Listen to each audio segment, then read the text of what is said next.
Okay, let's begin. Welcome everyone. I am going to talk about the K6 framework, which is actively used for KPI and endurance testing in CPS. My name is Halil Çakal. I'm working for Ericsson Software Technology as a senior developer. So, yeah, I'm going to talk about what is K6 framework, in which language it is implemented, and like the type of executor which have been used in this framework, and then the custom summary reports and more. So let's begin, guys. So the K6 framework is implemented by Grafana and called the Grafana K6 at some level. It's an open source framework and extensible load testing tool. The underlying language is Go.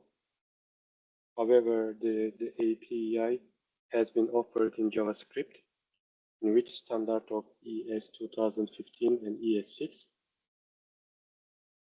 Grafana K6 is used for smoke testing, which we call it also the basic functional test, or to do a minimal load test, and also used for the KPI testing, the moderate load testing, I would say, which is an available feature in CPS. Also, it can be used for stress testing or spike testing, and also can be used for endurance testing. Another name, we call it the SOAP testing. This one is also available feature in CPS. So Grafana K6 has some test life cycle. To instantiate and run the test case, we need to initialize. And then we need to set up the test inside the setup function. So we can arrange the virtual user, which is going to simulate and interact with the system. Then finally, the code block we can have in tier down.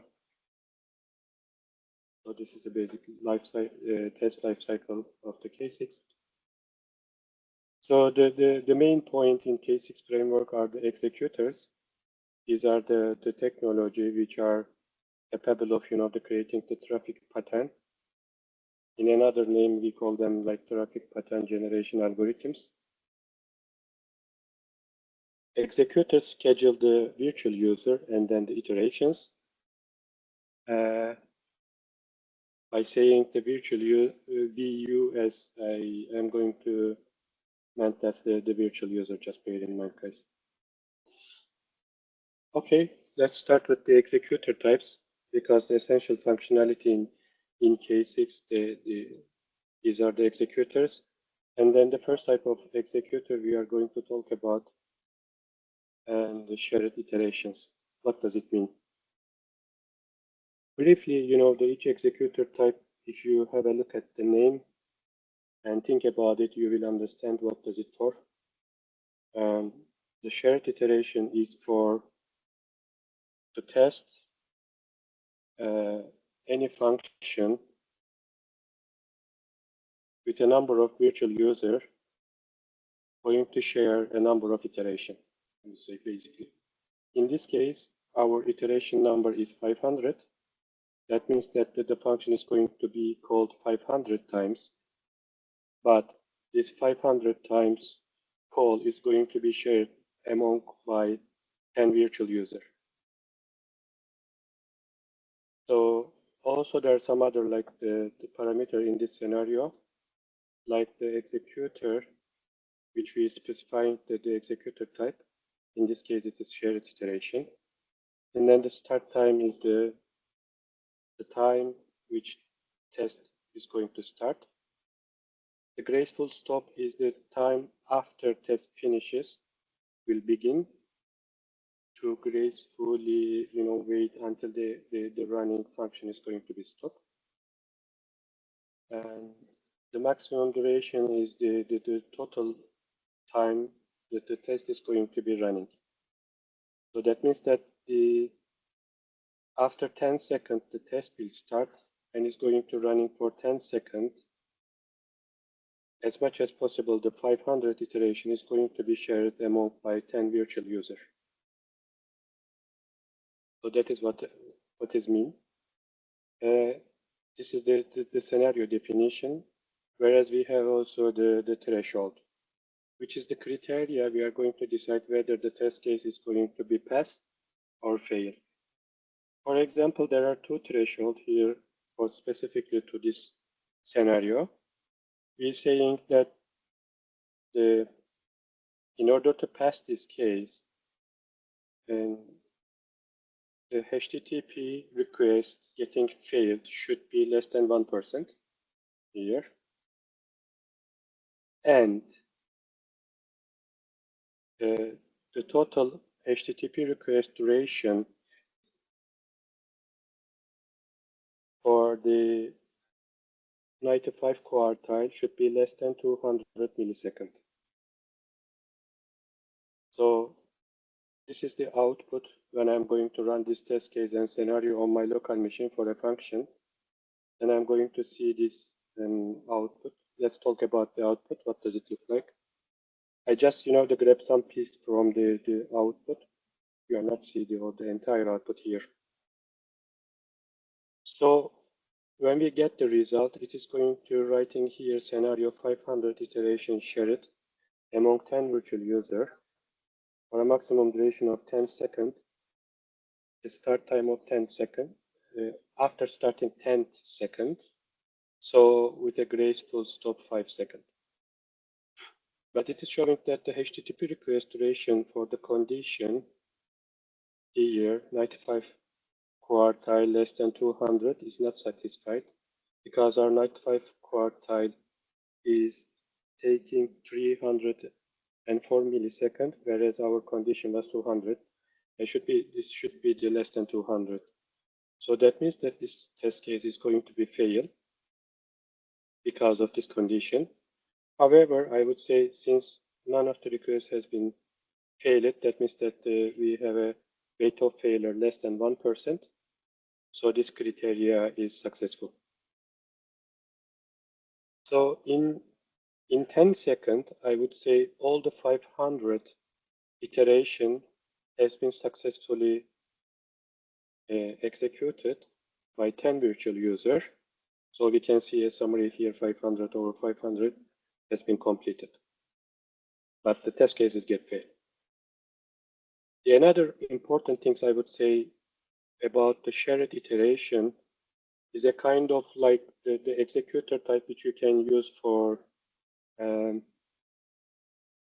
stress testing, because it's a kind of like you are saying that, guys, I have this amount of iteration, but I want to be, this iteration is going to be consumed as fast as possible by 10 virtual users. So just bear in mind the small details around this executor. Okay. Is there any question around this executor?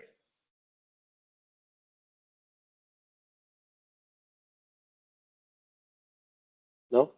Halil, shared executor means within the 10 users, the number of iteration would be shared within all 10, right? Yes, correct, sort of.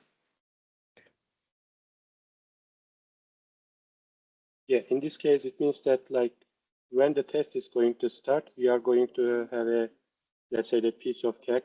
First iteration may Is, assign to the first user, second iteration may be assigned to the fourth user, and like that, all would yes, be assigned randomly to all within the 10 users. yes, correct. Let's say that we have 10 guy, okay, and then we have a piece of cake. We have pieces of cake, which is around 500 pieces. So that the 10 guys is going to, start eating that cakes. Let's say that the 10 is going to grab 10 pieces. Once upon a guy is going to finish it is, the cake then So is it going is to, equally distributed or based on the task finished, no, I mean based, completed based time. on, yeah, based on the completed time, I would say. Whenever a Okay. virtual user is going to finalize a loop, then it's going Hmm. to start another iteration. Okay, got you. Yeah. Okay, let's move to the per view iteration. This is another executor type. If you focus on the name, guys, it's saying that per virtual user iteration means that each virtual user is going to, finalize the amount of iteration has been given in this test. For example, we have 10 virtual user. So each virtual user should complete 100 iteration. Okay.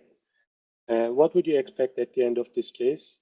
How many total number of If you take the iteration? example of 100 cake example, 100 Yes, piece of cake could be distributed to all of them yes. And in total, 1,000 cake of piece of cake should be eaten, required. right? Okay. Yes, yes. As you can see here, guys. So each virtual user should be responsible to eating 100 piece of cake. So at the end of the test, the total eaten number, the total cakes eaten is going to be 1,000. So again, we have the same threshold. Like I'm not going to go through again this threshold. Basically, it's getting failed since the 95% quartile is 300 millisecond, where we required to pass this was 200. So that's getting failed. But the percentage of the failure is less than 1%, as you can see here is 0. That means this criteria is successful. So again, we have a graceful stop here. Let's say that if you have a maximum duration of this test case is going to be limited by 30 seconds, that means that upon this time, we need to give an additional 5 seconds to wait ongoing functions to be stopped. That is what it means. Any question on per virtual user iteration? Halil, the graceful, can you go back to that? Yes. Yeah, graceful stop means it would wait for task to be completed, right? Is there any other But for, one that I want to, if I make it forcefully, stop it immediately? Do we have any immediately, option? if you remove the graceful stop from here, so Hmm. you will see some interrupted iteration is going to be appearing here, different than 0. So when you remove this condition, then that means that upon 30 seconds, the test will stop, and the ongoing the virtual user runs is going to be terminated forcefully, so that we will see some numbers here. And what is the default maximum duration? Do we need to, I mean, do it explicitly or there is something? Yeah, if we want to have a graceful stop, we need to mention it explicitly like this. Like there is one more thing, guys. In K6, you can mention the time unit, like by using alphabetic letters. Like S means is second, but whereas if you change it to the minute, so you can give a graceful stop 5 minutes, and also the H, the small H, means that the 5 hour you can give a graceful stop. But I think obviously it's going to be too long. I'm not sure if there is an upper limit for the graceful stop to give a maximum waiting time, sort of, but yeah.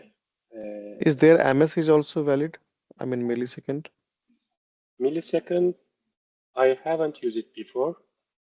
I need to check it and let you know. I'm not pretty sure. It seems if you see the minimum, maximum, they are using like that millisecond and all. I don't know. Maybe we can verify.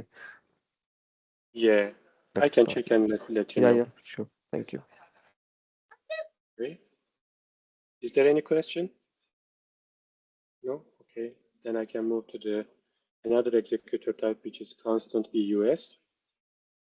So as you understand from the name, constant VUS means that they keep looping the existing function continuously for the given virtual users. For example, if the given virtual user is 10, that means that the 10 looping virtual users for for the given amount of time. Like for this case, 10 virtual user has been given to run for 10 seconds. That means that we should keep 10 virtual user continuously working for 10 seconds to run the function. The total number of iteration is not going to be here specified. That means that in another word, like here, guys, as much as possible, the 10 virtual user is going to run the existing function, then it's going to be the final number of iteration. For example, in this case, on my local machine, the 10 virtual user for 10 seconds, the function was, making a basic REST call to an endpoint, was able to run 676 complete iteration. Khalil, this all 10 virtual users would be executing parallelly or in the sequence? No, or they are going to be running in parallel, Sora. Good Parallelly, question. okay. Yes, Okay. and another thing, guys, if a virtual So user the is total number of completed and iteration would be random based on the random complexity of the task. task, yes, there could be a delay in the function, Yeah. It depends on these things. And another thing, important thing, if a virtual user is start, running a REST call, Mm. cannot pick another, cannot do another call until it's going to be getting a response from the previous call. That means that when the virtual user start running a REST call, that virtual user should wait. You mean it's a blocking call? Yes, it is a blocking call and should wait a response. And then cannot move for another until the first one is going to be completed. Just bear in mind that is an important detail. So that means that the 10 virtual user for 10 seconds, that function is capable of running 676 times and 0 interrupted iteration. Like you can ask that if graceful stop is going to be necessary for this kind of executor, I would say no, because as they finalize the request, they are going to continue to firing another request. So that means that I think the graceful stop is not needed too much for the constant VUS executor. Actually, you can see it there. There's a default of 30 seconds. Graceful stop 30 seconds. Yeah. Oh, here, yes, yeah, default value is already there, yeah. A good catch, yeah. Thank you for this detail, Daniel. Yeah, I just missed that part. Yeah, as you see, guys, for some executor type, there is a graceful stop is already been mentioned here. And also for the constant, we used 30 second. Good catch. Thank you. Okay, any other question or any other heads up here in this executor type?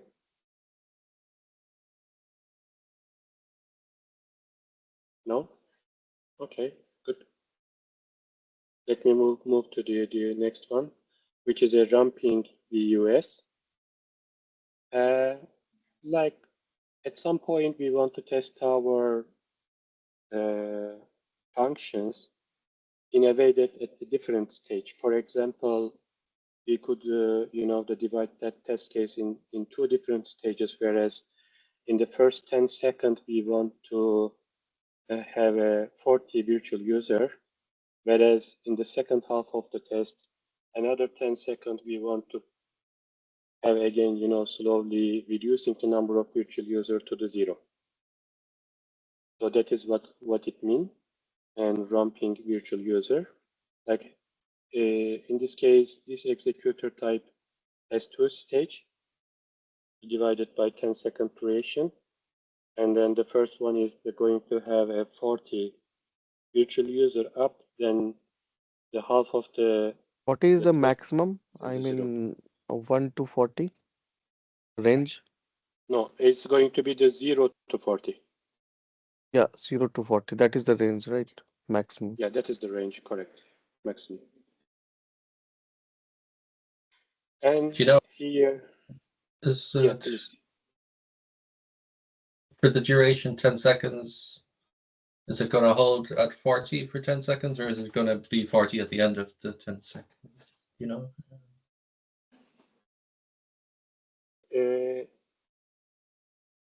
Actually, it's not guaranteed that this executor is going to be hit up the target virtual user within 10 seconds. It may or may not, I'm pretty sure.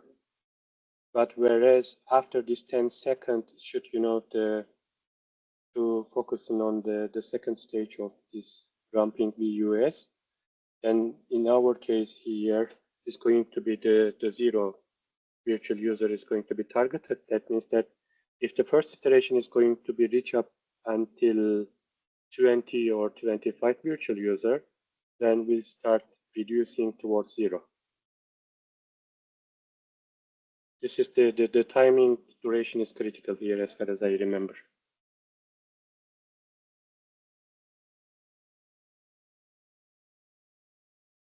Am I answering your question, Daniel? Yep, thanks. Yeah. Here for this test case, guys, I would say in total 2,669 complete iteration, but 40 is a 40 interrupted iteration. The 40 interrupted iterations means that some ongoing call has been forcefully stopped, and then the number of the uncompleted the function call is 40. And here we see that this test case specifically within 10 seconds was reaching 40 virtual users and then reducing them towards the zero. See, in total is 20 seconds, but we are going to hitting to 40 virtual users.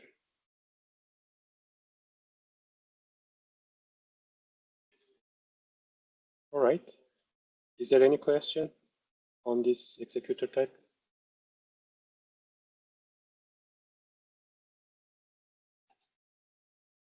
No? Okay, then I can move the other one.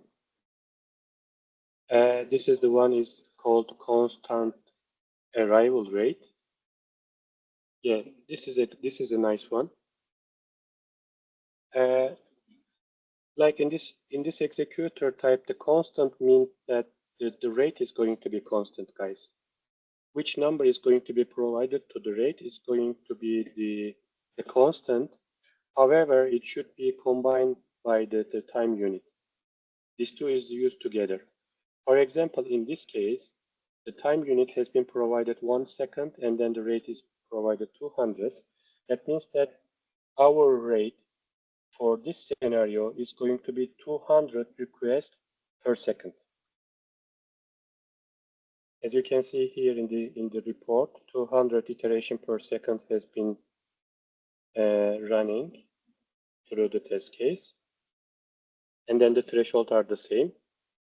And by the way, you don't have to provide this time unit. By default, it's going to be the 1 second. And this executor type right now is heavily used in our CPS KPI test, and also the endurance test, I see. So we are targeting here to keep sending 200 requests per second. It doesn't matter whether the application is going to handle the load or not. So the total duration was 1 minute. 1 minute, the 60 seconds. If you multiply 60 seconds by 200, you are going to have 12K in total iteration. And then the graceful stop is already been included as 30 seconds here by default. So we have 0 interrupted iteration. That means that all the function call was running successfully, and additionally 1 more call here. In total, 12K plus 1.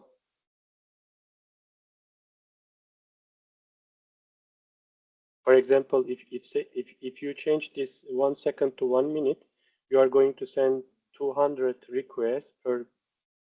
You are going to send 200 requests per minute. If the duration is 1 minute, then you are going to send only 200 requests. You get me?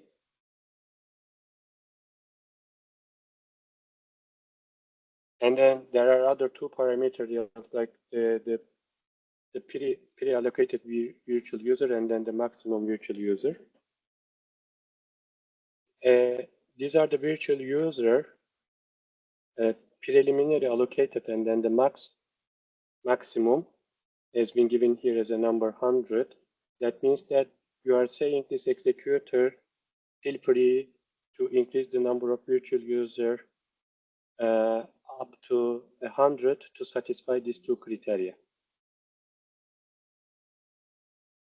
Like Halil, pre-allocated virtual users means initially 50 users would be there ready. into the pool that Correct. would try to achieve 200 requests per second until 1 minute.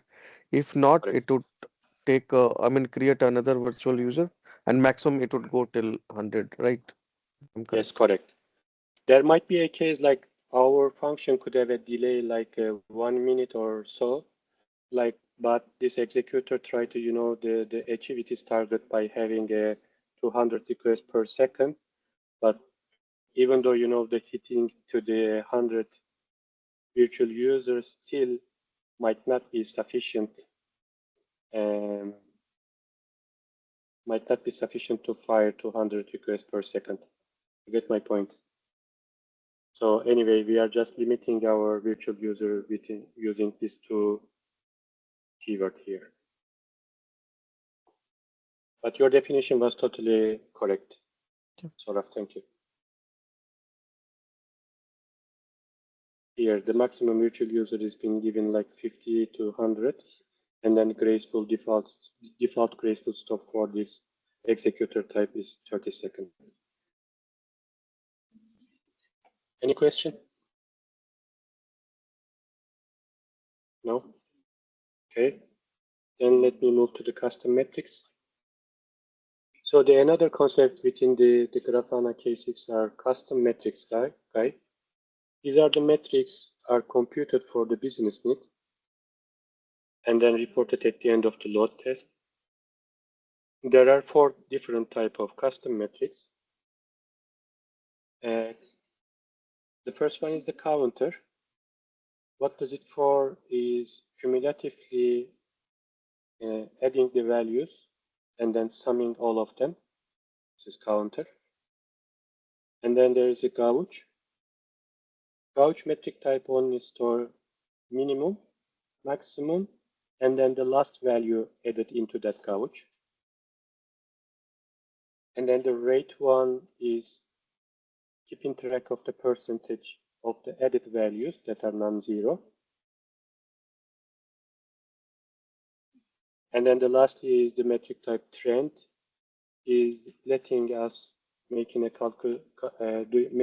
statistical calculation for the values minimum, maximum, average, and then the percentiles. Like as an example here, let's say that you are going to define these 4 different custom metrics. For example, the first one is the counter is going to be defined like this. And then the gauge, the trend, and then the rate. Let's say that you have a function and then you are populating these metrics. For the counter, if you add 1 and 2, what will be the result? Since the counter is responsible to, adding the values on top of each. As a result, the counter is going to be showing 3.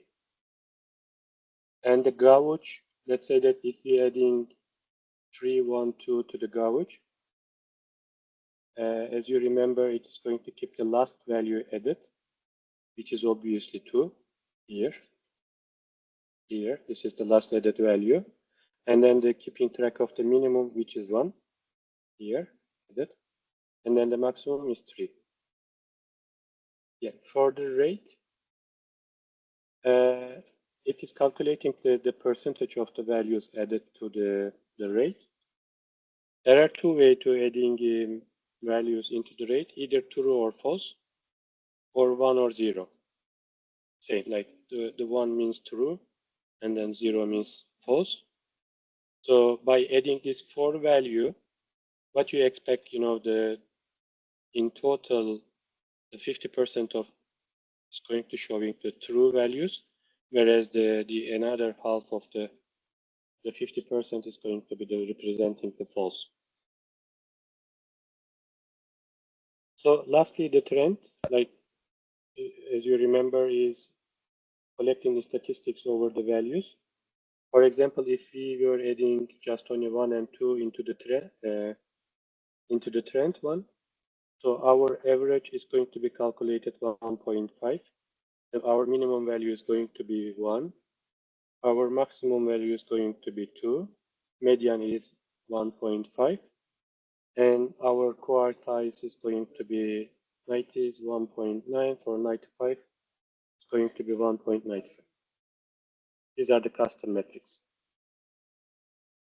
So do you have any question here on this example?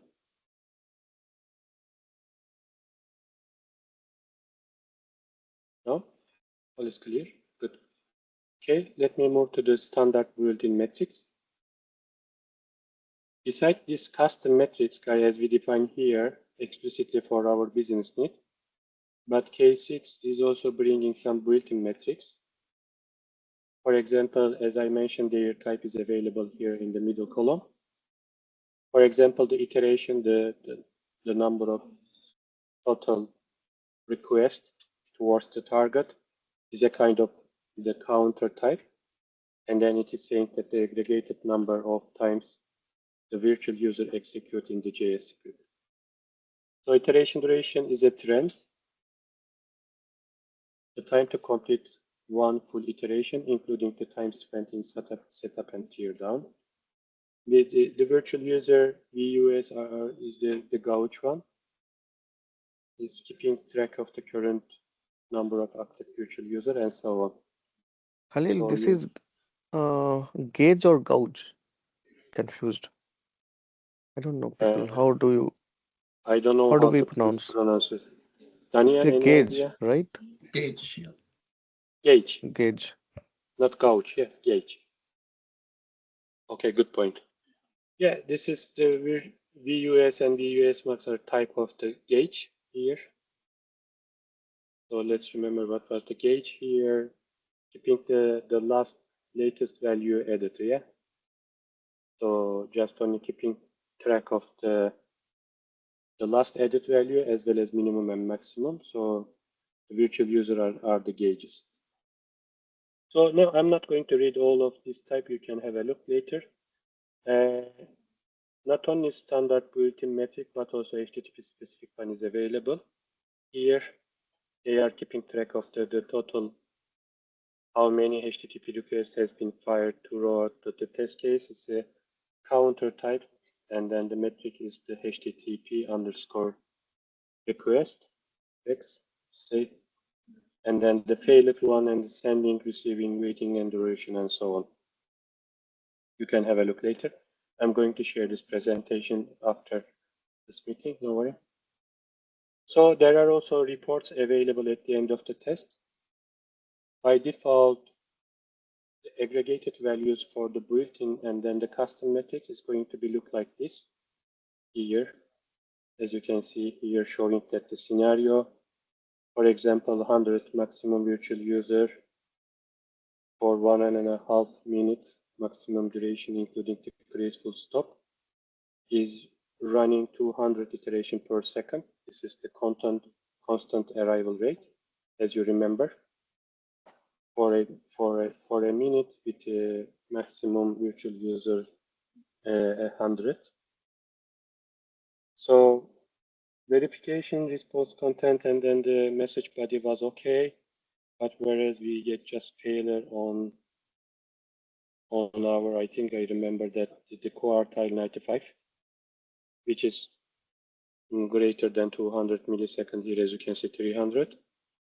So just this is the default report, guy. You don't have to do anything when you run any test, any K6 test, you will see this output. But if you want to make this report customized, then you need to bind this handle summary function in your test case. Like it would be possible to have a formatted output report like this is a function you need to import it. Also, like you can redirect that the output into a JSON file called a summary JSON, or you can redirect this output into a HTML report. For example, for this case, the HTML report is going to be looking like this. I think where I remember that this might be for the belonging.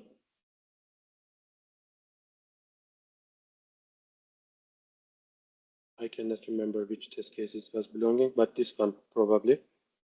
So in total request, I was doing 12K plus 1. And then there is one issue. As you can see, it's 95 percentile is getting failed because greater than 200. These are the built-in metrics, as you can see, in their values is being written in this report. Like, for example, I was doing a 200K check. You know why it is 200K where I was just sending only 12K? Can anybody answer this question?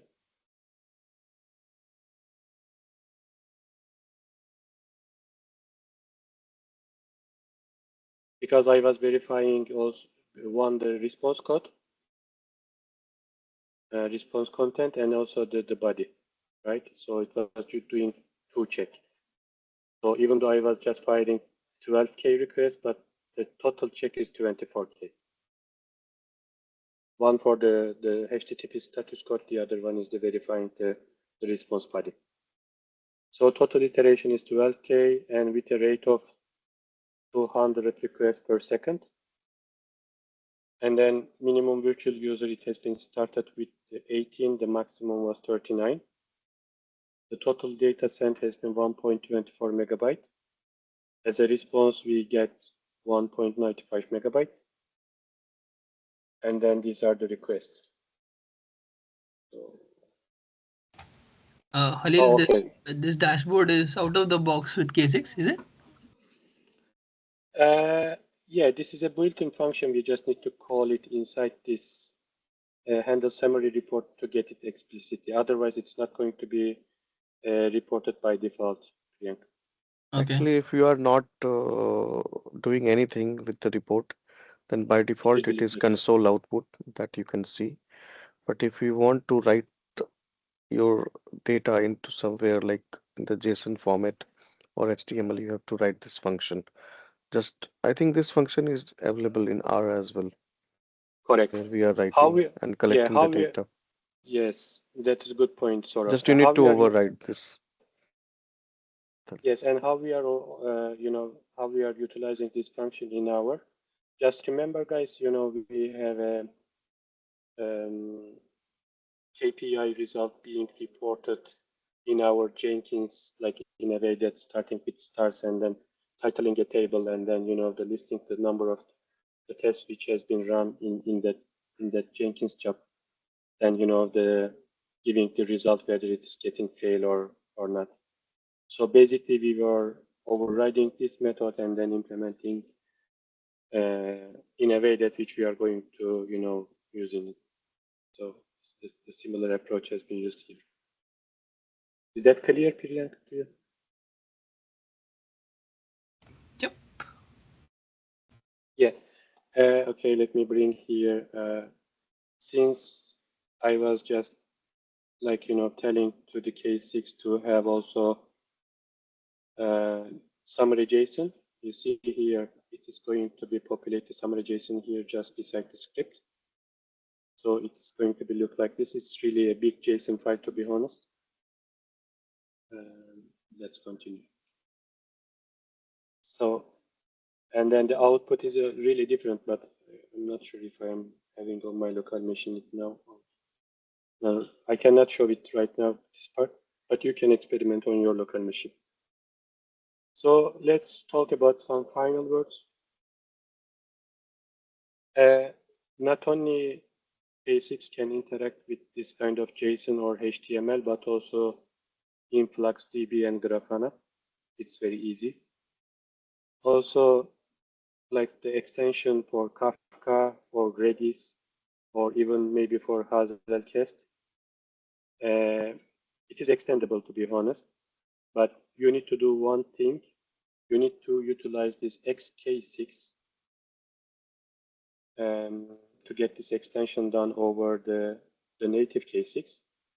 However, whatsoever you are going to extend over K6, you need to implement in Go language, and then you need to make your APIs publicly available through the JavaScript.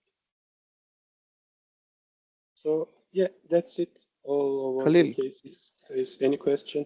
Yeah, please go ahead. Khalil, the first point, if you go for the panel, Yeah, you mean that in FluxDB, you mean whatever the data that we wrote as a summary that can be pushed into the DB or the Grafana directly from correct, there, correct. if I'm correct, right? That is correct. That And is or correct. if you want to push into the Kafka, you need to have that XK6 where you can push all these reporting data into the Kafka directly, and you can make use of all data later, right? Sorry, to be honest, these two concepts are different than Second each point, I other. don't know. Yeah, If you can second point explain. is the functionality which you can extend the K6 in a way that, like accessing the Kafka API, or let's call it the Redis API or Hazelcast API. So natively, K6 doesn't support any of them, neither Kafka nor Redis, and nor even the Hazelcast. But in a way that like there is already implementation or extension over K6 that you can use for, or you can implement by yourself. So these two sentences is the extension of the K6 to get some client over some external libraries like Kafka, Redis, or the Hazelcast. But whereas this one is natively available within the K6. So you can redirect the output of K6 towards the InfluxDB, then make them visualize over Grafana, sort of. Thank you. And one last question I have. As Yeah, please. we are using K6 for our load testing and endurance testing, so can we use it as a unit testing as well? Like assertion and all can be done, and we can generate a report. Yeah, Like we have correct. CSIT test, right? Yeah, we could have So like a using the smoke test. K6, we can have the all those assertions, and we can validate all the functions and everything unit by unit. Yeah, that would be possible. We call it like smoke testing, and then there Smoke is a testing, right? function. Okay, okay. Yeah, we call it, there is a functionality like the check. Yeah, there is a function, Yeah, built-in yeah. function. Check is, check is a function where basically We can you assert all can those verify, yeah, response that everything. we want, Response and code, that what can be is generated as it is the exactly, report. exactly, Okay, anything you can verify. thank you. Yeah, it is possible. So any other question?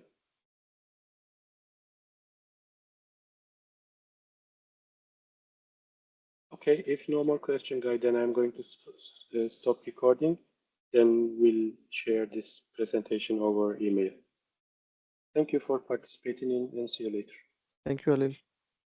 Cheers. Thanks. Good presentation. Thanks, Lil. Thanks, Thank Ali. you, Daniel. Good presentation. Thank you, guys. Bye.